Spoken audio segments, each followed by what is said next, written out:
આજે સરસ સ્વાદિષ્ટ એવી ફાડા ખીચડી બનાવીશું અને પ્રેશર કુકરમાં ઝટપટ બને એ રીતે અને પાણીના ચોક્કસ માપ સાથે બનાવીશું. અને ફાડા એટલે કે જેને બ્રોકન વ્હીટ કહેવાય છે એ લઈશું.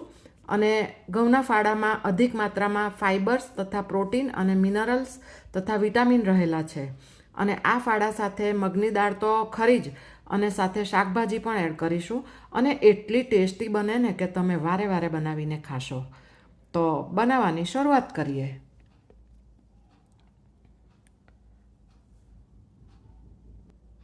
નમસ્કાર, હું કલ્પના અજય નાયક. મારા કિચનમાં આપ સૌનું સ્વાગત છે. આ અડધો કપ ઘઉંના ફાડા છે અને અગાઉ કહ્યું એમ બ્રોકન વ્હીટ કહેવાય છે. અને આપણે જેમાંથી લાપસી બનાવીએ છીએ, તમને યાદ હશે તો લાપસી માટે આનો ઉપયોગ થાય છે. અને આ ઘઉંના ફાડા તમને કરિયાણાને ત્યાંથી આસાનીથી મળી જશે. અને અડધો કપ પીળી મગની દાળ છે. સૌથી પહેલાં આપણે ફાડા અને દાળ બંનેને અલગ અલગ બાઉલમાં લઈશું અને 3 થી 4 વખત પાણી વડે એને સારી રીતે ધોઈ લેવાના છે. અને ત્યારબાદ ફ્રેશ પાણી ઉમેરીને 15 મિનિટ સુધી એને પલાળીને બાજુ પર રાખીશું.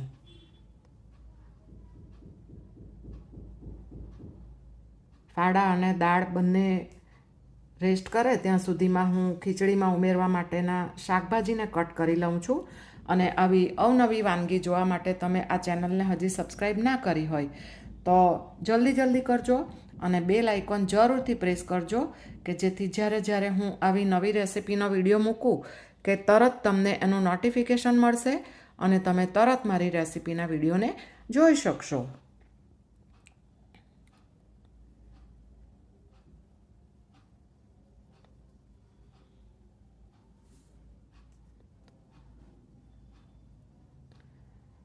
હવે 15 મિનિટ બાદ જોઈએ તો ફાડા અને દાળ બંને પલળીને સરસ નરમ થઈ ગયા છે અને આ રીતે થોડા થોડા ફૂલી પણ ગયા છે. તો હવે આપણે ખીચડી પ્રેશર કુકરમાં બનાવવાના છીએ. તો ગેસ પર કુકરમાં 1 ટેબલસ્પૂન દેશી ઘી લઈશું અને બીજું હાફ ટીસ્પૂન જેટલું ઉમેરીએ. ઘી ગરમ થાય એટલે એમાં થોડું જીરું ઉમેરીશું અને 4 થી 5 કાળા મરી, 3 થી 4 લવિંગ, 2 થી 3 નાની તજની લાકડી લઈશું અને 1 તમાલપત્ર ઉમેરીએ. 1/4 ટીસ્પૂન હિંગ ઉમેરીશું.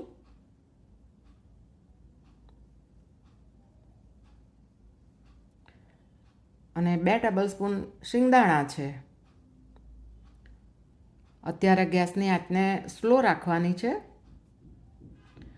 હવે 1 કાંદો કાપી લીધો છે એ ઉમેરીએ અને કાંદાને થોડો આપણે કૂક થવા દઈશું. 2 ઇંચ જેટલા આદુના ટુકડાને છીણીને ઉમેરીશું. આ ખીચડીમાં આદુ અને લસણ બંને થોડા આગળ પડતા લેજો તો ખીચડીનો સ્વાદ બહુ જ જોરદાર બનશે. 7 થી 8 કળી લસણને ક્રશ કરીને એડ કરીશું.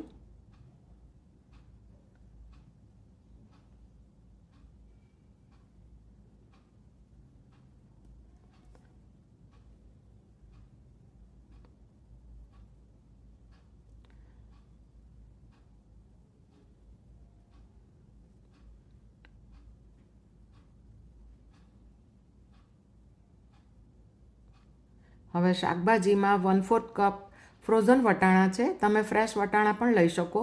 1/4 કપ ગાજર, 1/4 કપ અમેરિકન મકાઈ અને 1/4 કપ જેટલી ફણસી કાપી લીધી છે. ફ્રેશ કઢી પત્તા ઉમેરીશું.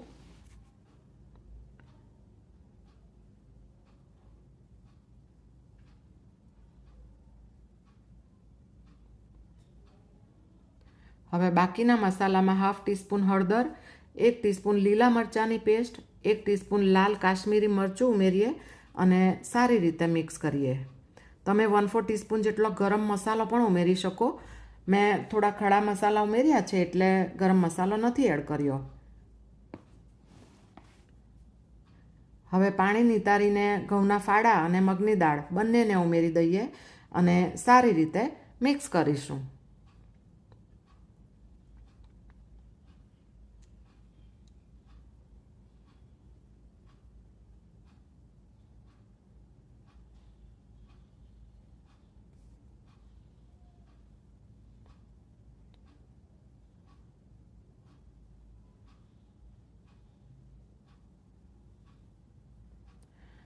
હવે સ્વાદ અનુસાર મીઠું અને 1 ટામેટું તથા 1 કેપ્સિકમ કાપી લીધું છે એ ઉમેરીએ. અને શાકભાજી તમારા ઘરમાં જે અવેલેબલ હોય અથવા તો તમને જે શાક પસંદ હોય ને એ ઉમેરી શકાય. રીંગણ, દૂધી, ફ્લાવર, બટાકા વગેરે પણ એડ કરી શકાય. અને ખીચડીમાં ઉમેરવા માટે પાણી ગરમ કરવા મેં બાજુના ગેસ પર મૂક્યું છે. તો આપણે આની અંદર ગરમ પાણી ઉમેરીશું.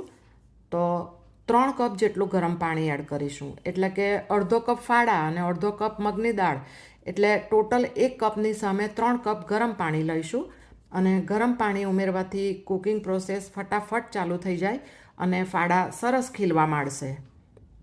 અને પાણી ઉમેર્યા બાદ ગેસની ફ્લેમને થોડી હાઈ કરી દેવાની અને પાણીને ઉકળવા દઈએ. આ રીતે પાણી ઉકળવા માંડે એટલે 2 થી 3 મિનિટ પાણીને ઉકળવા દઈશું.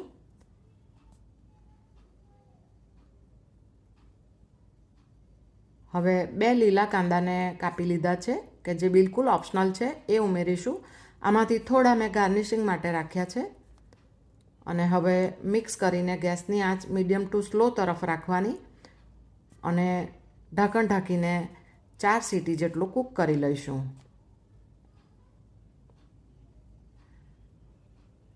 કુકરની વિસલ મેં હમણાં કાઢી લીધી છે. અહીં એની કુકરના હેન્ડલ પર રેડ કલરનો વાલ્વ એટલે બટન જેવું આવે છે એ વરાળ ભરાયા બાદ ઉપર આવશે, ત્યારબાદ વિસલ મૂકીશું. આ રીતે જુઓ, તમે જોઈ શકો છો. તો હવે વિસલ મૂકીશું અને 4 સીટી જેટલું કૂક કરી લઈએ. અને 4 સીટી બાદ વરાળ સેટ થઈ જાય એટલે આપણે ઢાંકણ ખોલીને જોઈ લઈશું. વાવ, જુઓ કેટલી સરસ ફાડા ખીચડી રેડી થઈ ગઈ છે અને સરસ સુગંધ આવી રહી છે મારા કિચનમાં. તો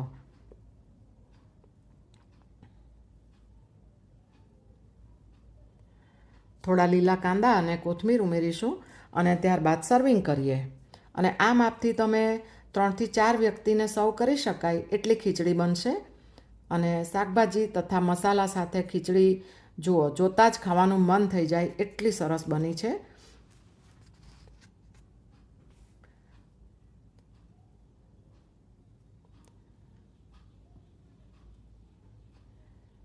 ફરીથી થોડા લીલા કાંદા અને કોથમીરથી ગાર્નિશ કરીશું. અને લાસ્ટમાં બીટની થોડી કતરણ કરી લીધી છે એ મૂકીશું.